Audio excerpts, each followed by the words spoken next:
സുഹൃത്തുക്കളെ, നമ്മുടെ ആഭ്യന്തരമന്ത്രി രമേശ് ചെന്നിത്തല എടുത്തിരിക്കുന്നത് വലിയൊരു മൂവ്മെന്റാണ്, ഓപ്പറേഷൻ തൂഫാൻ. ഇതിനോടൊപ്പം നമ്മൾ കണ്ടതാണ് കഴിഞ്ഞ ദിവസം ബസ്സിൽ നിന്നും പോലീസുകാർ ലഹരിക്കെതിരെ ഇൻഫർമേഷൻസ് കൊടുത്തപ്പോൾ ചെറിയ പെൺകുട്ടി സല്യൂട്ട് എടുക്കുകയും അവൾക്ക് സമ്മാനം കിട്ടുകയും. തീർച്ചയായും നമ്മുടെ യുവതീ യുവാക്കൾക്ക് ഇതാണ് ആവശ്യം എന്ന് നാം മനസ്സിലാക്കേണ്ടിയിരിക്കുന്നു. ഈ വരുന്ന 22-ാം തീയതി രമേശ് ചെന്നിത്തല വ്ളോഗേഴ്സിന് വേണ്ടിയിട്ട് ഒരു കൂടിക്കാഴ്ച വെച്ചിട്ടുണ്ട് തിരുവനന്തപുരത്ത്. അദ്ദേഹം പറയുന്നത് വ്ളോഗേഴ്സിലൂടെ ഈ ഇൻഫർമേഷൻസ് കൂടുതൽ സ്പ്രെഡ് ചെയ്യാൻ കഴിയുമെന്നുള്ളതാണ്.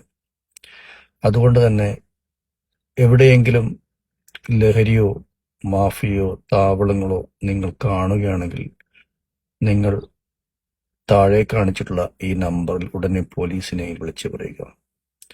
മറ്റൊരു ബെനിഫിറ്റ് എന്ന് പറഞ്ഞാൽ, ഒരിക്കലും ഇൻഫർമേഷൻസ് കൊടുക്കുന്ന ആളുടെ വിവരങ്ങൾ പുറത്തുവിടില്ല എന്ന് പോലീസ് പ്രത്യേകം പറഞ്ഞിട്ടുണ്ട്. കേരളത്തെ കാർന്നു തിന്നുന്ന ഈ ലഹരി മാഫിയ, ലഹരി ഉപയോഗം എന്നേക്കുമായി തുടച്ചു നീക്കാൻ കഴിയട്ടെ എന്ന് പ്രാർത്ഥിക്കുന്നു. ഒപ്പം നമ്മുടെ ആഭ്യന്തരമന്ത്രി രമേശ് ചെന്നിത്തലക്ക് ഒരു ബിഗ് സല്യൂട്ട്.